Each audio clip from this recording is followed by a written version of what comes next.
Oh, there we are. Hello, hello. Good afternoon, good evening, good morning, wherever you're joining us from today. Glad you are here with us as folks are streaming into the session. My name's Jay Z. I'm the president here at Tellivity and excited to be your MC and hype man for what I think is going to be a great session today. Um, as you can tell by my background, the weather's great here in Atlanta. And I don't want to rub that in a little bit, but I did look at the map. And unless you're calling in from Montana or the Dakotas, I think you're feeling better than you have in previous weeks. So let's get everybody kind of going here in the chat. Give me the current temperature that you are experiencing in your city, because we are a balmy 72 degrees here in Atlanta. What temperature is it where you are as we dive into today's session? Warm us up, cool us off. Tell us where you are. Come on, 76. Okay, Amy, it's not, it's not warm, but it's Colorado, right? We want cool and we want snow, lots of snow. Okay, 59, feeling good. Mona's not used to that temperature. Oh man. 50 in Scottsdale. That's freezing, I think, for y'all. Okay, Minneapolis 32 in February though. I'm going to take that as a win. Poor Washington, just cloudy and cool. Awesome. Well, so glad y'all are here with us today for the February release of the Talent Market Index. For those of you that don't know about Tellivity, I want to tell you who we are. We are a tech-enabled consulting partner, really built around the idea of helping talent acquisition HR leaders drive a stronger brand, understand what's happening out there in the labor market, and putting AI to work in meaningful ways. We've got a special guest for you today. My colleague here, Graham, who Mona will tell us a little bit more about, but Graham's going to really get into our 2026 TA Trends Report to give you just a teaser, and hope you'll join us again next week as Graham goes through the full report. But we want to get you into the mindset of what other TA leaders are telling us. But without further ado, let's get to the February 2026 release of the Talent Market Index. Revisions reset expectations, and January had some positive signs. So excited to bring Mona to the stage and get into it. Mona always brings the heat. So Mona, welcome to the stage.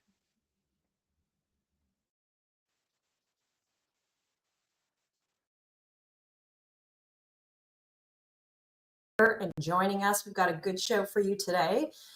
Before we get into it, for those of you who are new, I'll take a minute to set the stage as I always do. We look forward to the BLS jobs report every single month, like I look forward to Christmas morning. And along with reports like the ADP report, the JOLTS reports, they're tracking openings, hires, quits, but they don't answer one key question. What does it actually cost to attract talent right now?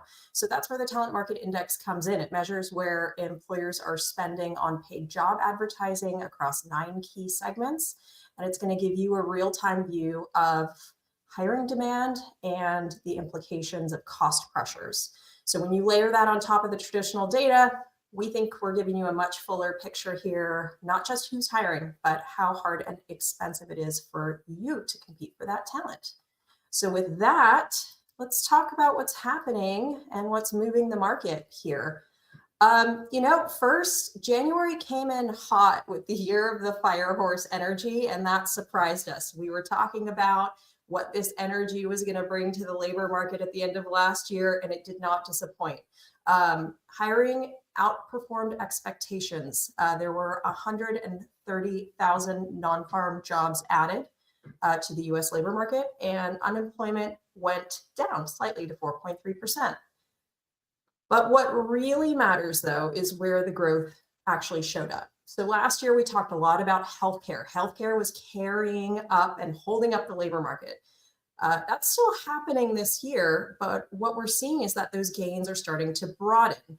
Not only did healthcare add a good number of jobs, professional and business services added over 30,000 jobs. Construction was also contributing to gains. Even manufacturing posted 5,000 jobs this month, which is not a huge number, admittedly, but it's notably one of it's the first time that sector has added gains in more than a year. So that's an encouraging signal to me. But it's not all good news. We're seeing continued declines in the government sector, financial activities also lost jobs as well. But secondly, I think the biggest story to come out of the jobs report was the revisions that came across for the last 2 years. And that really reframes how we should think about what the labor market was looking like last year in 2025. 2025 was, like plainly said, weaker than we thought. We thought we added 584,000 jobs last year, but it was revised down to 181,000. So that pulls the monthly average last year from 49,000 jobs to just 15,000 jobs. So context really matters here. When you see a month like this month with 130,000 jobs added, it's not solid. It's actually a very strong month relative to where the market has really been operating. Again, more context here. January 2025 with the revisions was actually had a loss of near 50,000 jobs. So this is a strong month from what we can see in the past rolling 12 months of jobs reports that we were looking at.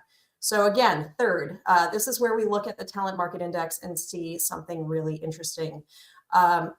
We saw a little bit of cooling happening in a few areas month over month, but the long-term pricing pressure is still elevated. 7 segments are above the baseline this month, which means it's more expensive to attract talent today where employers are advertising than it was in all of 2021. So more than where we saw some of the peak demands happening in the COVID boom. So year-over-year costs are still climbing. And while those revisions paint a very bleak picture of what last year actually was like, it also, to me, is going to start to amplify this turnaround to start 2026. So, ready to see what the TMI numbers are telling us? Let's dig in here on the next slide. Welcome to the February 2026 Talent Market Index release. We're going to start with finance and operations. This one's kind of an important story. Prices are up month over month and also year over year, as you can see. And even though hiring in this sector is actually shrinking, we saw financial activities lost 22,000 jobs in January. And this sector is down almost 50,000 roles since last spring. So what is happening here? What I'm seeing is that it's all about selectivity. We see fewer roles overall, but the ones that remain are more senior, they're more specialized, they're harder to fill. So less volume on the overall job side, but higher competition where the expertise is required. And that's what's pushing the prices up. Next up, healthcare. Again, this is one of the most stable sectors in the labor market. It's worth mentioning again, this industry added 82,000 jobs in January. Those gains were led by ambulatory healthcare services, hospitals, and residential care facilities. So for context, job growth in healthcare averaged about 33,000 jobs per month throughout 2025 after revisions. So this represents a very strong start to the year for a sector that is having continued demand and will continue to have demand. So this is exactly why pricing is still high, even as month over month appears flat, year over year is elevated. Next up, transportation and logistics. This one's looking real high. This is actually a record high and one of the biggest movers this month. We're seeing strong pricing growth tied to operational hiring. We're talking about delivery drivers, distribution, supply chain, frontline logistics. We live in a world where speed matters, and these are roles when employers need to fill them immediately. Urgency starts to drive a lot of competition, and that's what we're seeing in the prices as well. Next up, IT and related. Tech remains steady. Pricing moved up slightly month over month, but year over year growth is modest compared to other sectors. We did see professional and business services post job gains. That's great. That hasn't been a trend over the course of 2025. We're seeing in this industry specifically, there's a lot of focus on specific skills instead of broad expansion. So not exactly a recovery yet, but it's starting to stabilize. Sales roles ticked up again, and that's an important signal because sales hiring usually reflects forward-looking confidence. So organizations are investing in rainmakers, revenue-driving talent, those that are going to help focus on growth. Next up, retail. Retail cooled, and that's expected. We're past seasonal hiring peaks, so this looks very normal to me. Year over year, again, prices are elevated. Hospitality, next up. This continues the trend. Pricing increase month over month, remains elevated year over year. Service demand stays strong, and employers are still competing for hourly workers in markets. You think about winter seasonal markets in particular, that are hiring for ski resorts, for leisurely activities in the winter. They're still competing for talent.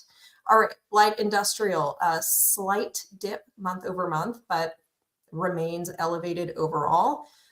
Construction helps explain why this industry was a bright spot this month. They added 33,000 jobs. And that includes 25,000 jobs added in non-residential specialty trades. So project-driven hiring continues to support pricing as month-over-month activity fluctuates. Lastly, food services. This cooled a little bit, but pricing pressure is still there year over year. We know this is a high turnover category, and constant replacement means competition never really fully disappears. But this is a labor market defined by cautious optimism. So we see demand is there, it's consistent, pricing pressure persists. And this is one that's kind of remained a little stable month over month, year over year, but there are really good stories as you start to dig into regional dynamics and where the supply does not meet the demand in those cases, which will keep things elevated. So for more information on this month's Talent Market Index and to read the report, you can head over to Talivity.com.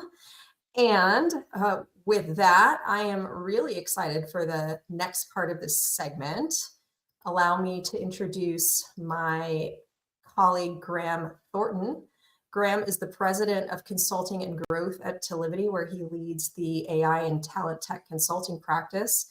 He previously founded Change State, a recruitment marketing and HR tech consultancy, which was acquired by Recruitix at the end of last year. Prior to founding Change State, Graham spent a decade at CareerBuilder leading global solutions and sales engineering teams. Graham hosts the Changing State of Talent Acquisition podcast. If you haven't checked it out, you definitely should. They have amazing content and guests. And he writes a lot about the uncomfortable truths in HR tech that most vendors won't tell you. But also, fun fact, Graham is on baby watch. His daughter is due March 1st. So I'm hoping that he makes it to next week's webinar. If not, you might have to see me again. With that, Graham, welcome to the stage. Thanks, Mona. Appreciate it. And yeah, we are in the countdown. So also share your tips for a first-time dad in the chat. Be super, super helpful. Aside from getting sleep, which is, I'm told, my #1 focus. So yeah, before we wrap today's Talent Market Index, I'm super excited to preview something that we're releasing next week that connects directly to what we're seeing in the labor market data. So for our TA trend survey, we focused a sampling of TA leaders, director level above, all making real budget and vendor decisions at organizations across healthcare, systems, tech companies, manufacturing firms, high volume BPOs and beyond. And what they told us, really validates some of the uncomfortable patterns that we're seeing across our client engagements. The theme is really high awareness and sometimes low or frustrating execution. Leaders seem to know what matters, but they're not always finding a way to do it. So the full webinar drops on February 25th. But I'm going to show you 3 key findings that I think reveal a pretty interesting gap between what TA leaders know they should be doing and where execution is being seen. So we'll say that gap depends a lot on why organizations are struggling, because they're trying to have access, and a lot of them have access to better tools, more data, and more AI than ever before. So with that said, hopefully we get to see some of you all on the 25th, and I'll give you 3 quick teasers here. So first I would say let's start with AI.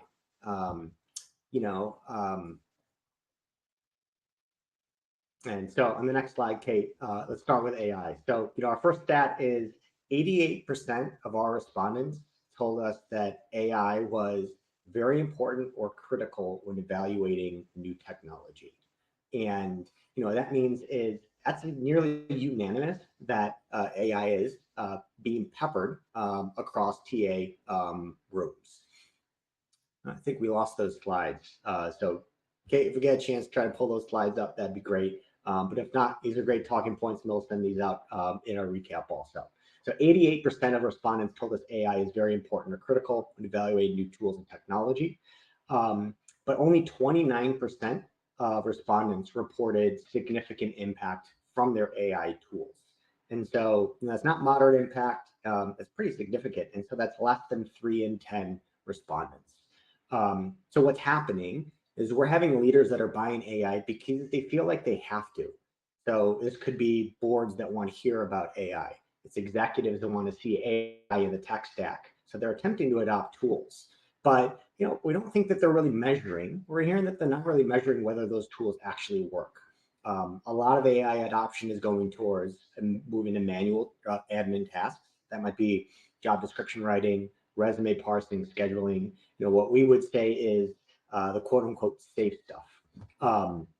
And that's where organizations appear to be stalling up.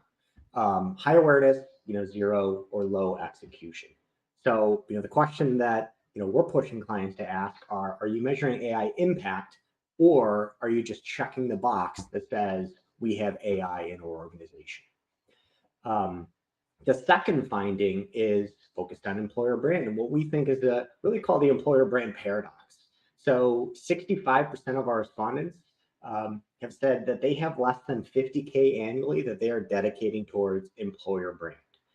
But when we ask those same respondents, if you had 20% more budget, where would you invest it? Employer brand ranked number 2.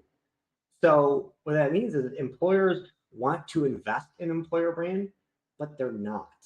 And these same organizations are spending $300,000-$400,000 millions of dollars on LinkedIn and Indeed. So they're paying to distribute their jobs and get their content out there. But what happens when a candidate clicks? If your career site is generic, if your EVP is invisible, there's no content that makes someone care about working at your company, you're paying for traffic that oftentimes leads to a dead end. So, it's the paradox. Leaders are spending a lot more on distribution on the thing that they're actually distributing. And one of the things that we're super bullish on these days is we think the pendulum is really swinging back towards employer brand work in 2026. Why is that happening? Our third finding, and I think this one is arguably the most urgent, AI search engines.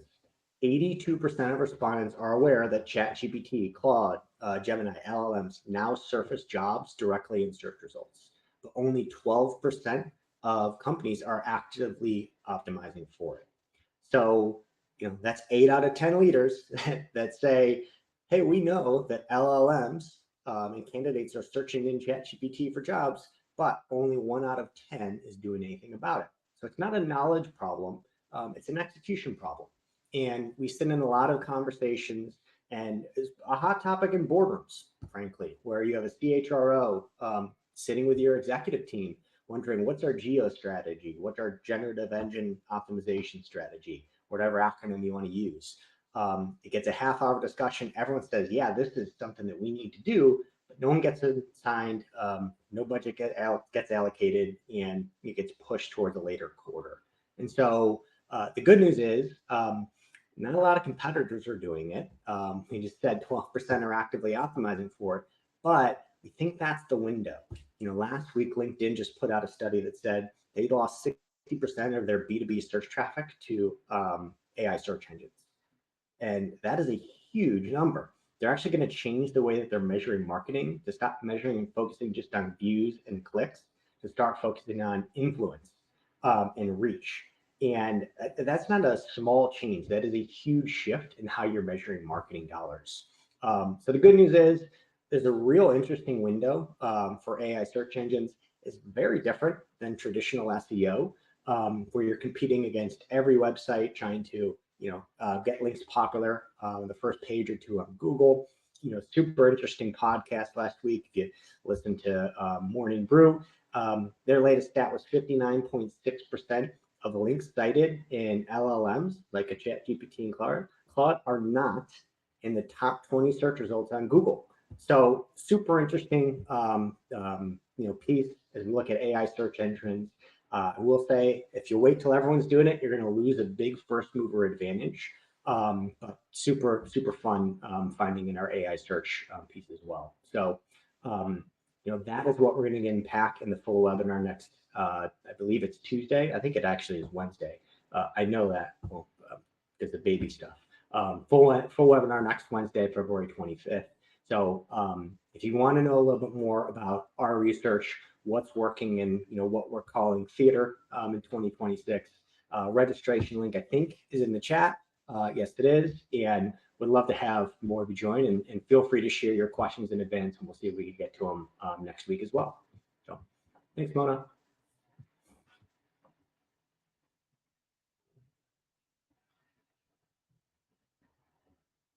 Awesome. Fantastic. Graham, thank you for the sneak peek. I am eager to see really the extent of the results that we got from TA leaders, just like many of you on the call. We are eager at Tellivity to really move our industry forward. We've been lucky in the roles we've held that you've heard about, and obviously seen and heard from Mona and I on these events, but we're eager to be a part of the continued innovation in talent acquisition. So if you'd like to reach out to us for any additional comments, or if you'd like to do a 30-minute complimentary strategy session with our team, you can hit us up, jz@tellivity.com, mona@tellivity.com, and Graham T@tellivity.com as well. We'd love to spend a little bit of time with you. You got to act fast to get Graham access to Graham before he welcomes his new daughter to the world. Awesome. Well, we're eager to see you next week. Put the registration link rather in the chat so you can join us next week. And as we go to our final slide here, we are all set for the March release of Talent Market Index next month on March 16th, I believe. There we go. March 17th, excuse me. Tuesday, March 17th, 1 p.m. We'll be back here to talk about what's continuing to happen here in Q1. Thank you so much for joining us today. Eager to see you next week, and we'll see you back next month for the March release of the Talent Market Index, Tuesday, March 17th at 1 p.m. Eastern. Thanks, everybody. Have a great rest of the week, and keep on moving this industry forward. Grateful for you. Have a good day.